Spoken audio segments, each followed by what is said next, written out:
Olá, seja muito bem-vindo, muito bem-vinda para mais um dia, para mais um início aqui de um livro, da nossa leitura do Clube do Livro. Para quem não me conhece, eu me chamo Kézia Zangrossi e eu planejei fazer esse clube aqui do livro porque é uma forma que eu uso para estudar, para aprender, e eu trouxe aqui para vocês aprenderem junto comigo. Então vocês podem ver, são livros que não são tão pequenos, mas que a gente vai lendo de pouquinho em pouquinho. Então eu trago aqui em torno de 30 minutos de vídeo com alguma parte da leitura desse livro, e aí tem toda a sequência. Então se você está assistindo esse vídeo aqui, é o primeiro do livro Comunicação Não Violenta. Então hoje nós vamos começar essa leitura, e para quem não sabe, eu faço a leitura e eu comentar em cima da leitura, em cima do que nós estamos aprendendo aqui. Então espero que você fique até o final, assista e aprenda aqui junto comigo. E depois dessa aula aqui, dessa leitura, desse vídeo mais extenso, eu vou começar agora a fazer vídeos menores, resumindo toda a leitura de hoje. Então, assim que eu lançar essa leitura aqui, depois você pode ir lá e pegar um resumão, tá bom? Com vídeos mais curtos, se você não tem paciência ou se você não quer ficar assistindo até o final. E aí você pega e coloca para escutar quando você estiver indo para o trabalho, quando você estiver fazendo alguma tarefa. Não precisa ficar aqui assistindo, olhando diretamente para mim, mas é uma forma de você aprender enquanto faz outras coisas, legal? Então vamos lá, hoje vamos começar a leitura Comunicação Não Violenta. Técnicas para aprimorar relacionamentos pessoais e profissionais. E aí, você quer aprender sobre isso? Como que vai ser essa leitura para você? Esse aqui é do Marshall Rosenberg, tá bom? Então vamos iniciar aqui. Eu gosto de trazer desde o prefácio, eu trago toda a leitura na íntegra mesmo, mas diferente de um audiobook, tá bom? Então vou iniciar aqui a leitura e embarca aqui comigo nessa jornada. Vamos lá. Prefácio. Ninguém merece mais a nossa gratidão do que o falecido Marshall Rosenberg, que viveu a vida extremamente como declara o título de um de seus livros. Speak Peace in a World of Conflict. Falar de paz no mundo de conflito. Ele estava bem ciente da máxima ou advertência presente no subtítulo desse livro. O que você disser a seguir mudará o seu mundo. A realidade pessoal sempre tem uma história, e a história que vivemos, iniciada na infância, assenta-se na linguagem. Esse se tornou o cerne da abordagem de Marshall para solucionar conflitos, levando as pessoas a trocar palavras de uma maneira que omite julgamentos, culpa e violência. Nas ruas, os manifestantes de rosto contorcido, que compõem imagens tão perturbadoras nos noticiários, são mais do que isso. Cada rosto, cada grito, cada gesto encerra uma história.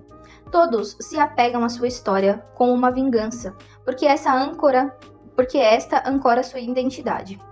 Então, quando defendia uma conversão pacífica, Marshall, ao mesmo tempo, advogava com uma nova identidade. Ele aprendeu esse fato por completo. Como ele próprio afirma a respeito da comunicação não violenta e do papel do mediador nessa nova edição, tentamos viver um sistema de valores diferente e, ao mesmo tempo, almejamos mudar a situação. Em sua visão de um novo sistema de valores, os conflitos são resolvidos sem as transigências frustrantes de sempre. Em vez disso, os lados contrários aproximam-se com respeito, questionam-se sobre as necessidades mútuas e, em um clima sem paixão, sem preconceito, chegam a um denominador comum. Ao olhar para um mundo cheio de guerras e violência, onde o pensamento nós contra eles é a norma e os países podem romper com todos os laços de existência civilizada para cometer atrocidades inadmissíveis, um novo sistema de valores parece estar distante. Na Europa, em conferência para mediadores, um cético chamou pejorativamente de psicoterapia a abordagem de Marshall. Em linguagem clara, será que Marshall não estaria propondo que simplesmente esquecêssemos o passado e fôssemos apenas amigos? Uma possibilidade remota, não só nos lugares devastados pela guerra, como em qualquer divórcio litigoso? Os sistemas de valores vêm na bagagem de qualquer visão de mundo. Não só são inevitáveis, como provocam orgulho nas pessoas. Em todo o mundo existe uma longa tradição de valorizar os guerreiros e, ao mesmo tempo, temê-los.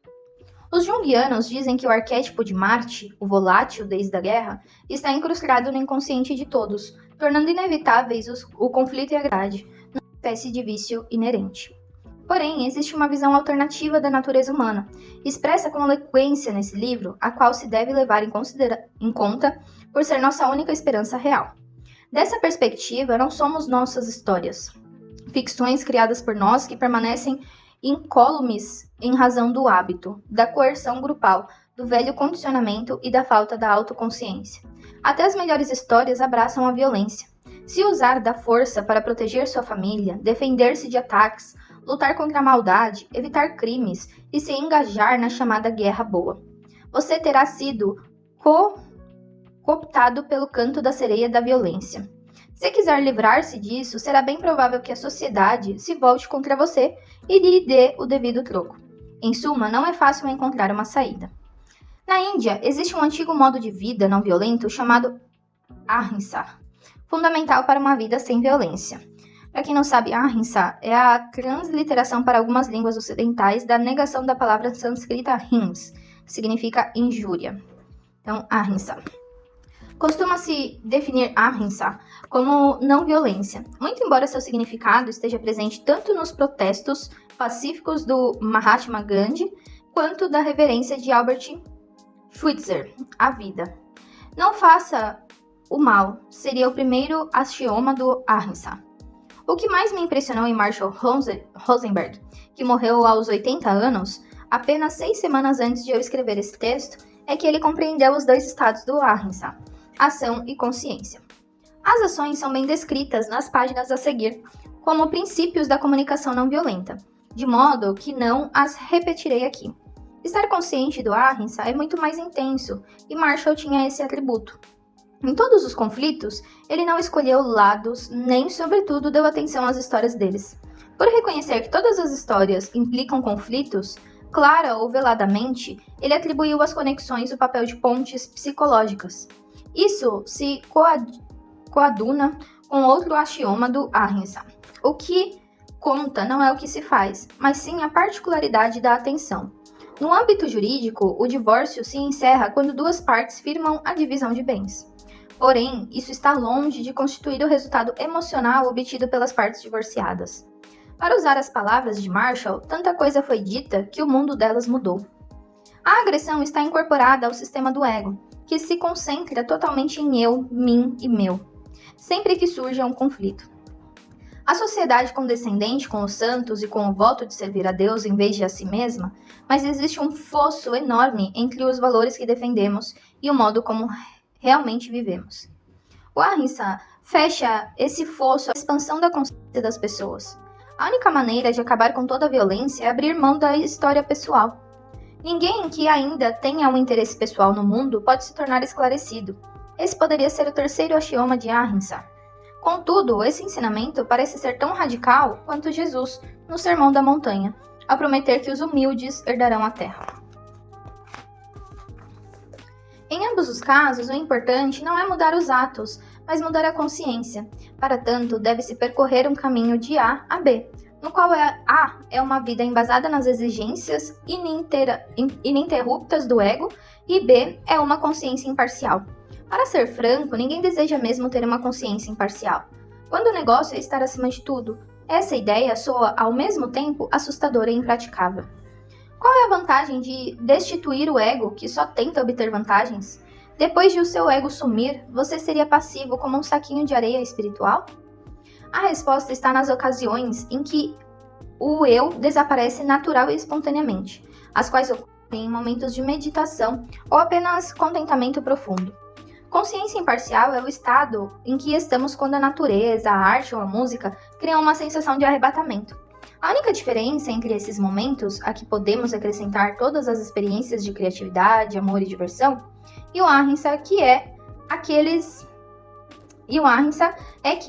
vêm e vão e o Ahimsa é um estado permanente. Isso mostra que as histórias e os egos que as alimentam são ilusões, modelos criados para a sobrevivência e o egoísmo. A vantagem do Ahimsa não é que você aprimore a ilusão, que é o que o ego sempre se esforça em fazer com mais dinheiro, posses e poder. A vantagem é que você consegue ser quem realmente é. Consciência superior é um termo muito arrogante para o Ahimsa. Consciência normal dá mais precisão ao conceito, num mundo onde a norma é tão anormal que chega a ser psicopatologia. Não é normal viver num mundo onde milhares de ogivas nucleares estão apontadas para o inimigo e o terrorismo é um ato religioso aceitável. Eles são tão só a norma. Para mim, o legado do trabalho de vida inteira de Marshall não está no modo como ele revolucionou o papel do mediador, por mais valioso que fosse, está no novo sistema de valores que ele viveu, aliás, bastante antigo. O Ahimsa tem de ser revivido em todas as gerações, uma vez que a natureza humana se divide entre paz e violência. Marshall Rosenberg deu provas de que ingressar nesse estado de consciência ampliada é real, e no momento de resolver disputas, muito prático. Ele nos deixa um exemplo que temos condições de seguir. Se formos dotados de amor próprio verdadeiro no coração, nós o seguiremos. É a única alternativa em um mundo que busca desesperadamente a sabedoria e o fim dos conflitos. Deepak Chopra, fundador do Centro de Bem-Estar Chopra, autor de mais de 80 livros traduzidos para cerca de 45 linguagens, entre os quais 22 na lista dos mais vendidos do jornal The New York Times. Então aqui foi o prefácio. Aqui, palavras são janelas. Temos aqui um poema. Palavras são janelas ou muros. Duas palavras me condenam, me julgam e me afastam tanto. Antes de partir, preciso ouvir. Disseste aquilo, no entanto? Antes que me defenda altiva, antes que fale por mágoa ou medo, antes que erga um muro de palavras, diga, será que ouvi isso mesmo? Palavras são janelas ou são muros, nos condenam ou alforriam. Quando eu falar ou quando escutar, que a luz do amor de mim irradie. Preciso dizer certas coisas que tanto importam para mim. Se por acaso eu não for clara, ajudarás a me libertar enfim? Se eu pareci criticar-te, se achaste que não nos damos, tente ouvir em minhas palavras os sentimentos que partilhamos. Ruth Bibermeier. Então, esse foi o prefácio e um poema aqui para vocês. Agora vamos iniciar a nossa leitura a partir aqui do capítulo 1. 1. Entregar-se de coração. A essência da comunicação não violenta. O que eu quero na vida é compaixão, um fluxo entre mim e os outros, uma entrega mútua do fundo do coração. Marshall Rosenberg. Introdução. Por acreditar que é de nossa natureza gostar de dar e receber com compaixão, tenho me preocupado durante a maior parte da vida com duas questões. O que nos desliga dessa natureza solidária, levando-nos a um comportamento violento e à exploração dos outros? Por outro lado, o que permite que alguns continuem ligados à sua compaixão, mesmo em circunstâncias o mais adversas possível? Minha preocupação com essas questões começou na infância, por volta do verão de 1943, quando a minha família se mudou para Detroit. Na segunda semana depois que chegarmos, eclodiu um conflito racial iniciando com um incidente num parque público. Nos dias seguintes, mais de 40 pessoas foram mortas. Nosso bairro ficava no centro da violência e passamos 3 dias trancados em casa. Quando terminaram os tumultos raciais e começaram as aulas, descobri que o nome pode ser tão perigoso quanto qualquer cor de pele. Assim que o professor disse meu nome durante a chamada, 2 meninos me encararam e dispararam. Você é Kiki? Eu nunca tinha ouvido essa palavra e não sabia que algumas pessoas a usavam depreciativamente para se referir aos judeus. Depois da aula, os 2 já estavam me esperando. Eles me jogaram no chão, me chutaram e me bateram. Desde aquele verão de 43, tenho examinado as 2 questões que mencionei. O que nos permite, por exemplo, estar sintonizados com a nossa natureza compassiva até nas piores circunstâncias. Penso em pessoas como Etty Hillesum, que continuou compassiva mesmo sujeita às grotescas condições de um campo de concentração alemão. Na época, ela escreveu: Não é fácil me amedrontar, não porque eu seja corajosa, mas por saber que lido com seres humanos e preciso tentar ao máximo compreender tudo que qualquer um possa fazer. E foi isso que realmente importou hoje de manhã. Não que um jovem funcionário da Gestapo, contrariado, tenha gritado comigo, mas sim que não me senti indignada. Ao contrário, senti verdadeira compaixão e vontade de lhe perguntar: O senhor teve uma infância muito infeliz? Brigou com a namorada? Ele me pareceu atormentado e obcecado, mal-humorado e fraco. Eu queria ter começado a tratá-lo ali mesmo, pois sei que jovens dignos de pena como ele se tornam perigosos tão logo se vejam soltos no mundo. Etty Hillesum, a Diary. Enquanto estudava os fatores que afetam a capacidade de manter a compaixão, fiquei impressionado com o papel crucial da linguagem e do uso das palavras. Desde então, identifiquei uma abordagem específica da comunicação, falar e ouvir, que nos leva a nos entregar de coração, ligando-nos a nós mesmos e aos outros, de modo que a compaixão brote naturalmente. Denomino essa abordagem comunicação não violenta usando o termo não violência. como ganho, em referência ao estado natural de compaixão, da violência mingua no coração. Embora possamos não considerar violenta a maneira de falarmos, as palavras não raro provocam mágoa e dor, seja nos outros, seja em nós próprios. Em algumas comunidades, o processo que descrevo aqui é chamado comunicação compassiva. Em todo esse livro, uso a abreviatura CNV para me referir à comunicação não violenta. CNV é uma forma de comunicação que nos faz entregar-nos de coração. Um modo de concentrar a atenção. A CNV baseia-se em habilidades de linguagem e comunicação que fortalecem nossa capacidade de manter a humanidade mesmo em condições adversas. Ela não tem nada de novo. Tudo o que compõe a CNV já era conhecido havia séculos. O objetivo é lembrar o que já sabemos, como nós, humanos, deveríamos relacionar-nos, e nos levar a viver de modo que esse conhecimento se manifeste concretamente. A CNV nos orienta para reformular a maneira de nos expressarmos e ouvirmos os outros. As palavras, em vez de reações repetitivas e automáticas, tornam-se respostas conscientes, firmemente fundadas na consciência do que percebemos, sentimos e desejamos. Somos levados a expressar-nos com sinceridade e clareza, ao mesmo tempo que damos aos outros uma atenção respeitosa e empática. Em toda conversa, acabamos captando nossas necessidades mais profundas e as dos outros. A CNV ensina a observar com cuidado e sermos capazes de identificar os comportamentos e as situações que nos afetam. Aprendemos a identificar e expressar claramente o que de fato desejamos em qualquer situação. A forma é simples, mas profundamente transformadora. À medida que a CNV substitui nossos velhos padrões de defesa, recuo ou ataque, diante de julgamentos e críticas, percebemos que uma perspectiva nova a nós e aos outros, assim como nossas intenções e relacionamentos. A resistência, a postura defensiva e as reações violentas se reduzem ao mínimo. Quando nos concentramos em esclarecer o que o outro observa, sente e necessita, em vez de analisá-lo e julgá-lo, descobrimos a profundidade da compaixão, pela ênfase na escuta profunda de nós e dos outros. A CNV promove respeito, atenção e empatia e gera desejo mútuo de nos entregarmos de coração. Percebemos os relacionamentos de uma perspectiva nova ao usarmos a CNV para captar as necessidades mais profundas nossas e dos outros. Embora me refira à CNV como processo de comunicação ou linguagem da comunicação, ela é mais que processo ou linguagem. No nível mais profundo, é um lembrete permanente para concentrar a atenção, onde teremos maior probabilidade de achar o que procuramos. Conta uma história que um homem estava agachado sob a luz de um poste, à procura de algo. Um policial passa e lhe pergunta o que está fazendo. Procurando as chaves do carro, responde o homem, que parece ligeiramente bêbado. Você as perdeu aqui? Pergunta o policial. Não, perdi no beco. Vendo a expressão intrigada do policial, o homem se apressa em explicar. É que a luz está muito melhor aqui. Olha que engraçado. Vocês entenderam isso aqui, gente? Ele fala assim, ele perdeu a chave dele, não foi ali onde ele estava procurando. Só que onde ele perdeu a chave dele estava escuro.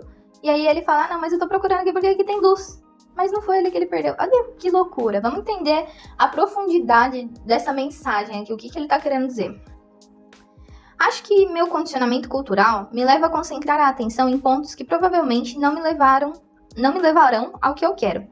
Desenvolvi a comunicação não violenta como uma maneira de fazer brilhar a luz da consciência, de condicionar minha atenção a focar nos pontos que me possam dar o que eu procuro. O que eu quero na vida é compaixão, um fluxo entre mim e os outros fundando numa entrega mútua de coração. Façamos brilhar a luz da consciência nos pontos em que podemos encontrar o que procuramos. Olha só, deu para entender a mensagem dessa historinha aqui? O que a gente possa encontrar e procurar nos lugares certos, a luz, e que quando você precise de luz em algum lugar que não tenha, que essa luz possa chegar lá. Essa característica da compaixão que denomino entregar-se de coração está expressa na letra dessa canção, composta por minha amiga Ruth Bibemeyer. Gente, eu não vou cantar para vocês, eu vou ler, tá bom? Nunca me sinto mais entregue do que quando recebestes algo de mim. Quando compreendes a alegria que sinto ao te dar algo. E sabes que minha entrega não é para que me devas, mas porque querer viver. O amor que sinto por ti. Receber de boa vontade pode ser a maior entrega. Eu nunca conseguiria separar as duas coisas. Quando te entregas a mim, eu te entrego o meu recebimento. Quando recebes de mim, eu me sinto muito entregue. profundo, né? Nossa entrega de coração deve ser a alegria que brota sempre que enriquecemos voluntariamente a vida de outra pessoa. Esse tipo de entrega beneficia tanto quem se entrega quanto quem recebe. Este usufrui da dádiva sem se preocupar com as consequências do que se deu por medo, culpa, vergonha ou desejo de lucrar. Quem se entrega beneficia-se do reforço da autoestima advinda de sua contribuição para o bem-estar de alguém. Para usarmos a CNV, as pessoas com quem nos comunicamos não precisam ser versadas nela, nem estar motivadas a relacionar-se conosco com compaixão. Se nos ativermos aos princípios da CNV e nos motivarmos somente a dar e receber com compaixão, e se fizermos tudo o que pudermos para que os outros saibam que essa é nossa única motivação, eles se juntarão a nós e acabaremos relacionando-nos com compaixão. Não digo que isso sempre aconteça rapidamente. Afirmo que a compaixão inevitavelmente floresce quando nos mantemos fiéis aos princípios e ao processo da CNV. Então agora vamos começar com teoria. O modelo da CNV. Para atingir o desejo mútuo de nos entregarmos de coração, concentramos a luz da consciência em 4 áreas, as quais nos referiremos como 4 componentes do modelo da CNV. Primeiramente, observamos o que está acontecendo de fato em dada situação. O que presenciamos os outros dizerem ou fazerem que enriquece ou não a nossa vida. O truque é ser capaz de expressar essa observação sem julgar nem avaliar, mas simplesmente dizer o que agrada a nós ou não, naquilo que as pessoas fazem. Em seguida, identificamos como nos sentimos ao observar aquela ação, magoados, assustados, alegres, irritados. Em terceiro lugar, reconhecemos quais de nossas necessidades estão ligadas aos sentimentos que identificamos. Temos consciência desses 3 componentes quando usamos a CNV para expressar clara e sinceramente como estamos. Então aqui, os 4, eu creio que ele vai falar o 4 aqui mais para frente, mas ele colocou um resumo. Os 4 componentes do modelo da CNV. 1. Observação. 2. Sentimentos. 3. Necessidades. E 4. Pedidos. Uma mãe poderia expressar essas 3 coisas ao filho adolescente, dizendo, por exemplo, Roberto, fico irritada de ver 2 bolas de meia sujas debaixo da mesinha e mais 3 perto da TV, porque preciso de mais ordem no espaço que usamos. Ela imediatamente prosseguiria com o 4º componente, um pedido bem específico. Você poderia colocar suas meias no seu quarto ou na lavadora? Esse componente enfoca o que queremos da outra pessoa para enriquecer nossa vida ou torná-la maravilhosa. Assim, parte da CNV consiste em expressar as 4 informações muito claramente, de forma verbal ou por outros meios. O outro aspecto dessa forma de comunicação consiste em receber aquelas mesmas 4 informações dos outros. Nós nos ligamos a eles primeiramente ao perceber o que observam e sentem e de que precisam. Depois, descobrindo que poderia enriquecer sua vida ao receber a 4ª informação, o pedido. Desde que mantenhamos a atenção concentrada nessas áreas e ajudemos os outros a fazer o mesmo, estabeleceremos um fluxo de comunicação dos 2 lados, até a compaixão se manifestar naturalmente. O que estou observando, sentindo e do que estou necessitando? O que estou pedindo para enriquecer minha vida? O que você está observando, sentindo e do que está necessitando? O que você está pedindo para enriquecer a sua vida? CNV em processo. As ações concretas que observamos e afetam nosso bem-estar. Como nos sentimos em relação ao que observamos. As necessidades, os valores, os desejos geram nossos sentimentos. As ações concretas que pedimos para nos enriquecer a vida. Então, os 4 componentes estão aqui: a observação, o sentimento, as necessidades e os pedidos. Ao utilizar esse processo, podemos começar expressando-nos ou recebendo dos outros com empatia essas 4 informações. Ainda que saibamos que aprenderemos a perceber e expressar verbalmente cada um desses componentes, do capítulo 3 ao 6, é importante estar ciente de que a CNV não consiste numa fórmula fixa, mas em algo que se adapta às situações variadas e também práticas pessoais e culturais. Embora eu, por conveniência, refira-me à CNV como processo ou linguagem, todas as suas 4 partes podem ser cumpridas sem que se diga uma só palavra. A essência da CNV está na consciência dos 4 componentes, não nas palavras que são trocadas. As 2 partes da CNV, Primeiro, expressar-se com sinceridade, por meio dos 4 componentes. Segundo, receber com empatia, por meio dos 4 componentes. Aplicação da CNV na própria vida e no mundo. Então vamos já começar aqui com as práticas, né? Quando utilizamos a CNV em nossas interações, consigo mesmo, com outra pessoa ou com um grupo, nós nos colocamos no estado natural de compaixão. Trata-se, portanto, de uma abordagem que se aplica de maneira eficaz a todos os níveis de comunicação e a diversas situações. Relacionamentos íntimos, famílias, escolas, organizações e instituições, terapia e aconselhamento, negociações diplomáticas e comerciais, disputas e conflitos de qualquer natureza. Algumas pessoas usam a CNV para criar maior profundidade e afeto em seus relacionamentos íntimos. Eis o depoimento de uma participante de um de nossos seminários em San Diego. Quando aprendi a receber, escutar e dar, expressar, por meio da CNV, superei a fase em que me sentia agredida e aviltada, e passei a escutar realmente as palavras e captar nelas os sentimentos subjacentes. Eu me dei conta do homem sofrido com quem tinha estado casada por 28 anos. Ele havia pedido o divórcio uma semana antes da oficina sobre a CNV. Para encurtar uma história bem comprida, estamos aqui hoje, juntos, e estou ciente da contribuição que a CNV deu para termos um final feliz. Aprendi a receber sentimentos, expressar minhas necessidades, aceitar respostas que nem sempre queria ouvir. Ele não está aqui só para me agradar, nem eu estou aqui só para lhe dar felicidade. Ambos aprendemos a crescer, aceitar e amar, de modo que possamos nos realizar. Outros usam a CNV para estabelecer relacionamentos mais eficazes no trabalho. Uma professora de Chicago escreve: há cerca de 1 ano utilizo a CNV com minha turma de educação especial. Ela pode funcionar até mesmo com crianças que têm atraso na linguagem, dificuldade e problemas de comportamento. Um aluno de nossa sala gospe, diz palavrões, grita e espeta os colegas com lápis quando se aproximam de sua carteira. Eu lhe dou a deixa. Por favor, diga isso de um outro jeito. Use sua conversa de girafa. Em alguns seminários, para demonstrar a CNV, usam-se fantoches de girafa. Na mesma hora, ele se levanta, olha para a pessoa de quem está com raiva e diz com toda calma: por favor, você poderia sair de perto da minha carteira?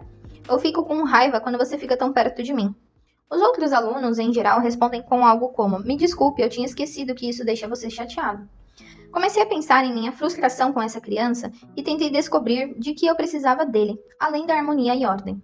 Percebi quanto tempo eu havia dedicado ao planejamento das aulas e como minha necessidade de ser criativa e contribuir era atropelada a fim de que eu cuidasse do comportamento da classe. Além disso, senti que eu não atendia as necessidades educacionais dos outros alunos. Quando ele fazia sua cena na aula, passei a dizer: preciso que você preste atenção em mim. Talvez eu tivesse de dizer isso centenas de vezes por dia, mas ele enfim captava a mensagem e geralmente se concentrava na aula. Olha só. Outro depoimento aqui, né? Uma médica de Paris escreveu: cada vez mais uso a CNV na prática clínica. Alguns pacientes perguntam se sou psicóloga, dando a justificativa de que seus médicos não costumam se interessar pelo modo como eles levam a vida ou lidam com suas doenças. A CNV me ajuda a compreender quais são as necessidades dos pacientes e o que eles precisam ouvir em determinado momento. Acho que isso ajuda sobretudo no relacionamento com hemofílicos e portadores do HIV, pois ocorre tanta raiva e sofrimento que é comum a relação entre o paciente e o profissional de saúde ser seriamente abalada. Faz pouco tempo, uma pessoa com HIV, que tenho tratado há 5 anos, me disse que o que mais a tinha ajudado foram minhas tentativas de achar maneiras para ela desfrutar o dia a dia. Nesse aspecto, a CNV me auxilia muito. Antes, quando eu sabia que um paciente tinha uma doença fatal, frequentemente eu me apegava ao prognóstico dele e assim era difícil encorajá-lo sinceramente a levar a vida. Com a CNV, desenvolvi uma nova consciência, bem como uma nova linguagem. Fico assombrada de ver quanto ela se presta à minha prática médica. Sinto mais energia e alegria no trabalho à medida que me envolvo cada vez mais na dança da CNV. E aí, vocês acreditam que a comunicação não violenta também pode trazer esses resultados, essa transformação aqui na vida de vocês? Aqui a gente teve temas de médico, de professor e até mesmo de um casal que foi restaurado depois que a mulher, aqui no caso, entendeu sobre como funciona a comunicação não violenta. E às vezes a gente ainda acha que não é possível, que se dane tudo, e não é bem assim. Comunicação não violenta, ela pode salvar um relacionamento, ela pode salvar às vezes até mesmo vidas. Então é muito importante a gente entender sobre isso. Outros, por sua vez, empregam esse processo na política. Uma ministra francesa, ao visitar a irmã, notou que esta e o marido se comunicavam e respondiam um ao outro de maneira diferente. Encorajada pela descrição que fizeram na CNV, mencionou que na semana seguinte negociaria com a Argélia algumas questões delicadas referentes a procedimentos de adoção. Embora o tempo fosse curto, despachamos para Paris um instrutor que falava francês a fim de trabalhar com a ministra. Posteriormente, ela atribuiu grande parte do sucesso de suas negociações com a Argélia às novas técnicas de comunicação que adquirira.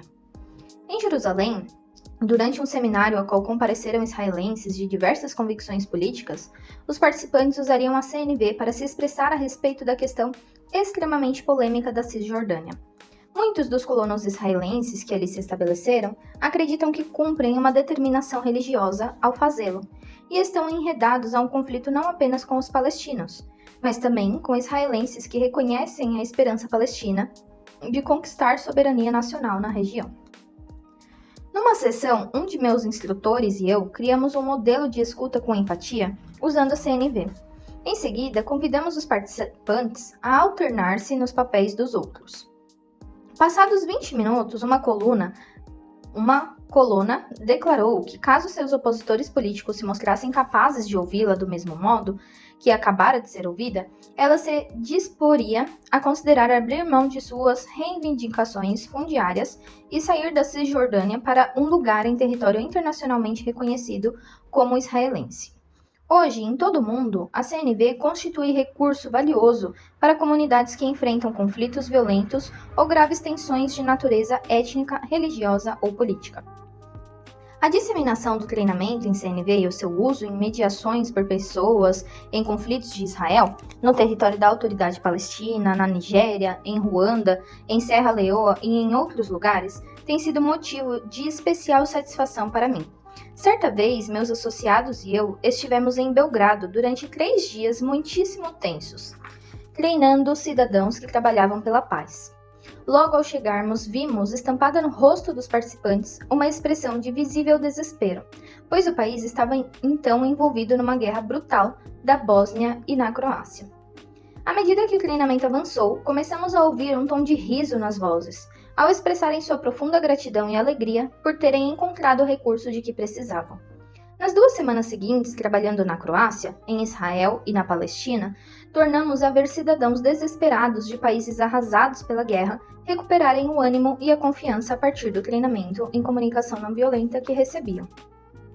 Sinto-me afortunado por poder viajar pelo mundo ensinando às pessoas um processo de comunicação que lhes dá poder e alegria. Agora, com este livro, estou feliz e empolgado por poder compartilhar com você a riqueza da comunicação não violenta. Resumo. A CNV ajuda a nos ligarmos aos outros e a nós mesmos, permitindo o florescimento da compaixão natural. Ela nos guia na reformulação do nosso modo de expressão e escuta dos outros pela concentração em 4 áreas: o que observamos, o que sentimos, o que necessitamos e o que pedimos para nos enriquecer a vida. A CNV promove uma escuta, um respeito e uma empatia profundos e provoca o desejo mútuo da entrega de coração. Algumas pessoas usam a CNV para reagir compassivamente a si mesma, outras para estabelecer maior profundidade em suas relações pessoais, e outras ainda para gerar relacionamentos eficazes no trabalho ou na política. No mundo inteiro, utiliza-se a CNV para mediar disputas e conflitos em todos os níveis. CNV em ação. Diálogos intitulados CNV em ação aparecem ao longo deste livro. Servem para dar o gostinho de uma conversa real em que um dos interlocutores aplica os princípios da comunicação não violenta. Entretanto, a CNV não é apenas uma linguagem nem um conjunto de técnicas para usar as palavras. A consciência e a intenção que a CNV abrange podem muito bem expressar-se pelo silêncio, característica do estar presente, pela expressão facial e pela linguagem corporal. Os diálogos de CNV em ação, que você lerá, são versões necessariamente resumidas de conversas reais, em que momentos de empatia silenciosa, narrativas, humor, gestos e etc. contribuíram para que se estabelecesse entre as duas partes uma conexão mais natural do que pode parecer quando se condensam os diálogos na forma impressa. Então, aqui vocês podem ver que o fundamento, vamos dizer assim, da comunicação não violenta foi por conta das guerras. O Marshall, ele quis pensar nisso e quis ensinar as pessoas, principalmente que estavam em estados de guerra entre países, entre religiões, e ele enxergou essa necessidade lá na infância dele, porque ele sofreu isso na escola, depois que teve uma guerra racial. Então você vê que às vezes a gente passa por coisas na nossa vida que talvez você não entenda o propósito hoje. Mas olha só, foi uma coisa que ele passou lá na infância dele que fez ele querer ajudar outras pessoas a se comunicarem e terem assertividade na sua comunicação. Então, vê aí o que você passou, como você pode ajudar as pessoas. Vamos lá, que tem a historinha que é esse CNV em ação. Vou ler a história para vocês. Assassino de crianças. Eu apresentava comunicação não violenta a cerca de 170 palestinos muçulmanos numa mesquita do campo de refugiados de Deixa, logo ao sul de Belém, na Cisjordânia. Na época, o comportamento das pessoas não era favorável aos americanos. De repente, enquanto eu falava, percebi que um rumor de tumulto se espalhava pelo público. Estão cochichando que você é americano. Alertou meu intérprete no mesmo momento em que um dos participantes se levantava subitamente.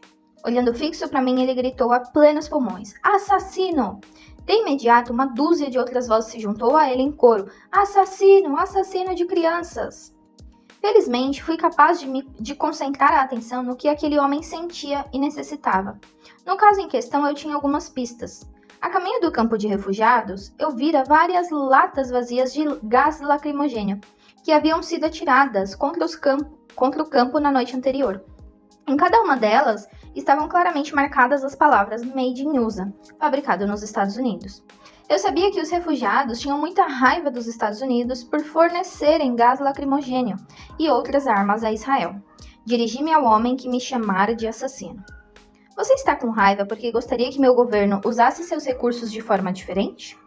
Aqui entre aspas, eu não sabia se meu palpite estava certo, no entanto, o fundamental era meu reforço sincero de me sintonizar com o sentimento e as necessidades daquele homem. A resposta do homem: pode ter certeza que estou. Você acha que precisamos de gás lacrimogêneo? Precisamos de esgotos, não do gás lacrimogêneo de vocês. Precisamos de moradias. Precisamos ter o nosso país. Marshall respondeu: então você está furioso e gostaria de algum apoio para melhorar suas condições de vida e obter independência política? O homem: você sabe o que é viver 27 anos aqui, do jeito que tenho vivido com a família, filhos e tudo mais? Você tem a mais ínfima noção do que tem sido isso para nós? Marshall: está me parecendo que você está muito desesperado, e imagina se eu ou qualquer outra pessoa pode realmente compreender o que significa viver nessas condições. Foi isso mesmo que você quis dizer? O homem: quer compreender? Me diga, você tem filhos? Eles vão à escola? Tem parquinhos para brincar? Meu filho está doente, ele brinca no esgoto a céu aberto. Sua sala de aula não tem livros. Já viu uma escola sem livros? Marshall: estou ouvindo o quanto é penoso criar seus filhos aqui. Você gostaria que eu soubesse o que você quer é que todos os pais desejam para seus filhos: boa educação, oportunidade de brincar e crescer em um ambiente saudável. O homem: é isso mesmo, o básico, direitos humanos. Não é isso que vocês americanos dizem? Por que não vêm mais de vocês aqui para ver que tipo de direitos humanos vocês estão trazendo para cá? Marshall: você gostaria que mais americanos tomassem consciência da enormidade do sofrimento que ocorre aqui e vissem em detalhe as consequências de nossas ações políticas? Nosso diálogo continuou, ele manifestando sua mágoa por 20 minutos mais, eu procurando captar o sentimento e a necessidade por trás de cada frase. Não concordei nem discordei. Recebi as palavras dele não como ataque, mas como presente de outro ser humano que se disponha a compartilhar comigo sua alma e sua profunda vulnerabilidade. Quando se sentiu compreendido, o homem conseguiu ouvir de mim a explicação de por que eu estava naquele campo. Uma hora depois, o mesmo homem que chamava de assassino me convidava a ir à sua casa para um jantar de Ramadã. Olha a profundidade disso. Aqui ele realmente se conectou com o sentimento da pessoa, ele quis entender. É isso que você está dizendo? Eu compreendi de maneira correta? Vamos lá, deixa eu reformular aqui. Você está me dizendo que nós não entendemos o que você está passando? E realmente, você gostaria que mais pessoas compreendessem isso que você está passando? Você viu como a forma de falar é diferente?